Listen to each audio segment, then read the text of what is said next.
So the third and the final topic of discussion is on image deblurring, where the goal is that you are given a blurred image and I want to deblur it. Now the question could be, how does this blurred image arises? What is the reason for a blurred image? So there could be many reasons. One of the reasons is camera motion. So while I am taking the image, my hand shook, and because of this I end up in a blurred image. Or it could be also because of object motion. I am taking the image and there is some object, some car which is moving, and that could give the blurred image. And it could also be because of defocus. So I could not properly focus on this person, so I end up with a blurred image. So these are the sources of blur, right? And how it is, how do I see the blur? The best way to see is if you have a point light source, then what it is capturing in the image sensor. If it is not, again, point light source, if it is not sharp, then of course it is blur. That is what we call blur, and this is called point spread function. Like if there is a point LED, let's say point light source, then what is the sensor capturing? That gives us the PSF, point spread function. And then actually the forward model is, actually we take this sharp image, like forward process means that how do I simulate this blurred image? So the way to simulate is, you take the sharp image and you convolve it with the PSF, point spread function, and that is how you get the blurred image. Okay. So this is the forward process. So again, as we have said, the forward process is what we can explain via physics. Just like in super resolution or noise. In the noise case, the forward process was take a clean image and add random noise, right? Additive noise. And then you get the noise image. In the case of super resolution, you take a high resolution and then you do averaging or blurring and followed by sampling. That is how you get the low resolution. Here, you take the sharp image and then convolve with the PSF, point spread function, which is nothing but this. If your light source is not properly focused, that gives rise to this point spread function. If you convolve that, you will get this kind of blur. So this is the forward process, and our goal is of course to do the reverse. But then, as we have said, actually for everything, denoising or super resolution or blurring, actually there are multiple solutions which will be consistent with the original, with the blurred image. Like there could be multiple images or multiple solution which will give rise to the same kind of blurred image. So actually it is ill-posed, and therefore we need the network and all.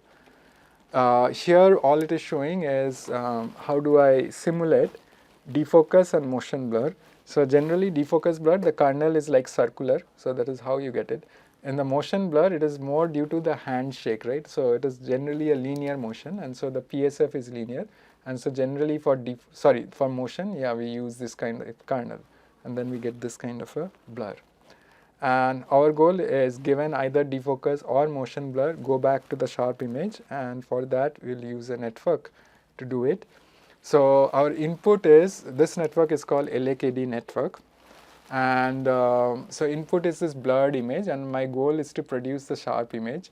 Now this is a purely CNN model, and the goal is to restore sharp high resolution image from blurry versions. And this is the main thing, is this is pure CNN, and the paper is actually like it came up in 2023, you can see.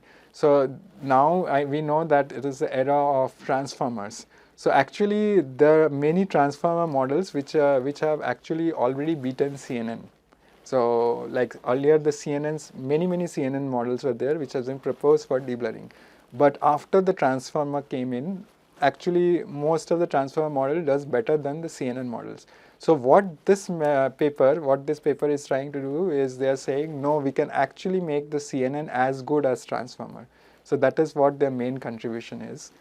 And for doing that, what they are doing is depth-wise convolution with large kernels. And also they do point-wise convolution. We'll come to that. All these are contained within this block. So all these blocks you can see, right, LAKD blocks. So it has this depth-wise convolution with large kernels, which gives us a much more larger receptive field.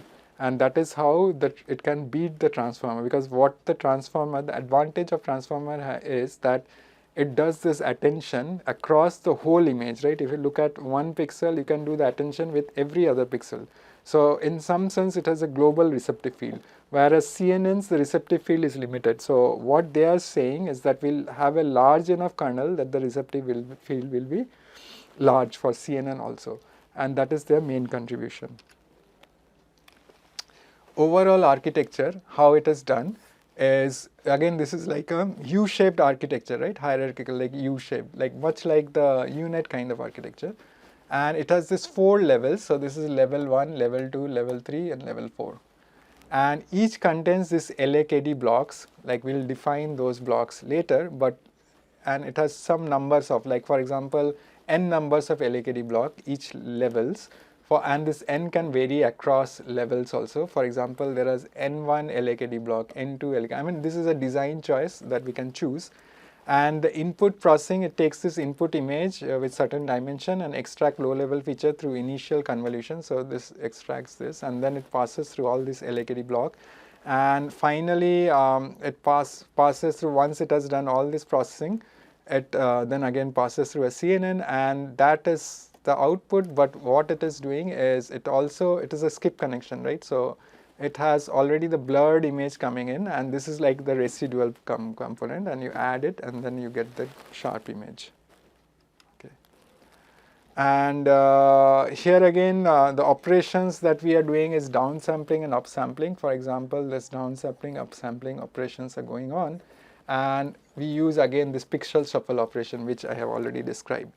Pixel shuffle, and the opposite is by unshuffle. So pixel shuffle for upsampling, like this way, we are increasing this thing, and pixel unshuffle, which is just the reverse operation for going from higher to lower resolution. Okay, which is higher to lower resolution is here, and lower to higher is here, right? So this way, and there's a skip connection from I to output that we have already discussed. So it's a global residual structure. So what we are predicting is the residual. Yeah. And this is the LAKD block. This is the most important component. So it has these two, this is the LAKD block. So it has these two sub-module. One is this feature mixing module, and the other is feature fusion. And feature mixing model itself has this depth-wise and point-wise convolution. So this kind of things, right? Depth-wise followed by point-wise, again depth-wise, point-wise. So this is what feature mixing is. So feature mixing has similar to depth-wise separable convolution, which uses large thing, and it is followed by point-wise convolution. And what it is doing is, so for example, this is showing depth-wise convolution. So you have these features, right? Various channels. So in a normal convolution, you will have one kernel which will have the same. So let's say this have m number of channels. In a normal convolution, you will have also m channels in the convolution kernel, and then you will do one operation, like one convolution operation, which will do mixing of both the spatial and the channel information. But in depth-wise convolution, you have separate kernels, separable kernel, as they're saying, separable convolution. Depth-wise separable convolution means that for channel 1, this is the kernel. So you just convolve channel 1 with this kernel only. So then channel 2, this kernel, and you convolve with this. For channel 3, you have this kernel, and you convolve like this. So each channel is convolved independently of each other. So in this sense, only the spatial information get mixed. So of course, you also need to mix channel-wise also, right, a point-wise. So this is followed by a point-wise convolution, which is more or less one cross one convolution, which means that you're taking across the channels. You're convolving across the channels, like as shown here. So this is the point-wise or channel-wise convolution. So it has this depth-wise convolution, which is convolving only intra-channel. Within a channel, you are mixing information. And there is this point-wise, which is inter-channel mixing of information. And these are alternated, depth-wise, point-wise, depth-wise, point-wise, so that there's mixing in both the dimension. But what is the advantage over the normal convolution? Because normal convolution will do mixing across both. So this is the normal convolution. Okay, it mixes spatial and channel information at one go. So let's say this is the input data, it has m channels. Then in normal convolution, the kernel also will have m channels, and then you get the output let's say if you have n filters, then you will get n output channels. If you have just one filter, you will get one output channel. Anyway, in a normal convolution, it mixes spatial and channel information, both. But the number of computation with the normal convolution is much higher than if you do depth-wise and point-wise. So in depth-wise, as we have said, each channel, so this is like channel 1 convolve with this channel, so m channels are there, and so like one by one you are convolving, and the output will be again m channel, because each channel you are convolving independently with the independent kernel, and so that, and then it is followed by point-wise convolution, which is more or less one cross one convolution. So you have 1 cross 1 cross m, and that is how you get it. And if you have n filters, you get. So ultimately your structure is same, but the difference is the number of computations that are involved in a depth-wise convolution is much more, because each convolution operation is very, very costly. On the other hand, the number of computation involved here is much lesser than there. So both combined, the number of computation is much lesser than if you do. So this is the reason why this paper is proposing that instead of using normal convolution, you do this depth-wise convolution, which only mixes spatial information, because this will only do across channel 1 only, this will do only channel 2, like that. So there is no channel mixing, right? And point-wise convolution only does mixes channel information. But alternately, if you do both spatial and channel information is being mixed, but it saves lots of computation. That is the main thing. So this kind of depth and point-wise convolution is much cheaper in terms of computation than the normal computation, and therefore this method, this paper proposes this kind of depth-wise and point-wise convolutions, so that it can save on computation and it can use larger kernel size, so that it can have a larger receptive field. This is the whole idea of this paper, of this LAKD block, and of course you have multiple blocks. And there is also this feature fusion layer, which is more or less fusing. So this is feature extraction and feature fusion, feature mixing and feature fusion. So what it does is utilizes depth-wise convolution. So it also has one cross one convolution followed by depth-wise convolution with 3 cross 3 channel, which does efficient local information encoding. And then it has a gating mechanism using GLU. This is a version of ReLU called Gaussian error LU, right? I mean the same ReLU kind of thing, this little bit different. So it uses this gating mechanism, like this basically is, it uses GLU. And that kind of again can give you some kind of weight, and that is what you are multiplying here, and that gives you how much importance we need to give to the channels. So this is again like this kind of it is more or less, it's like channel attention kind of thing. That is what is being done here. So this is the fusion, and so this is one LAKD block. You will have multiple LAKD block at each level, and that is how this architecture is done. And these are some of the results from LAKDNet. So we can see that their output is quite good. So the input is like this, and there are various competitors. These are Restormer, Uformer, these are all transformer based network.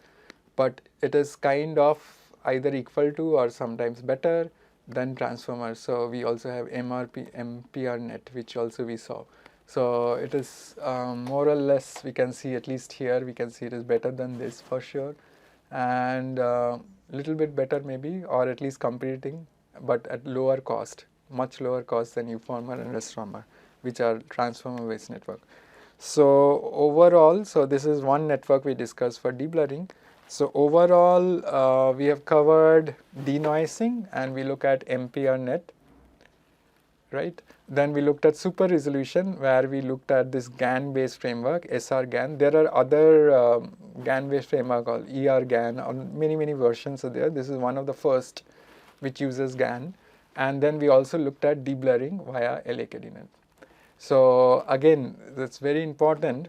So this is a pre-processing, right? I mean, in some sense it is important because many a times, for example, if you give this as an input to your depth estimator network or any other, even if you give this as an input, this blurred image as an input for let's say for detection, it might fail. Most of the cases it will fail. So this processing, image pre-processing is an important step for vision. And apart from that, image processing itself, this is basically image processing itself. I mean, this is the whole field of image processing itself, and it can also be thought as a first step towards computer vision. So this way we have covered all the modules, and so we looked at vision and we looked at 4 modules. So so what we looked at is classification, recognition, then single image depth, and finally image pre-processing.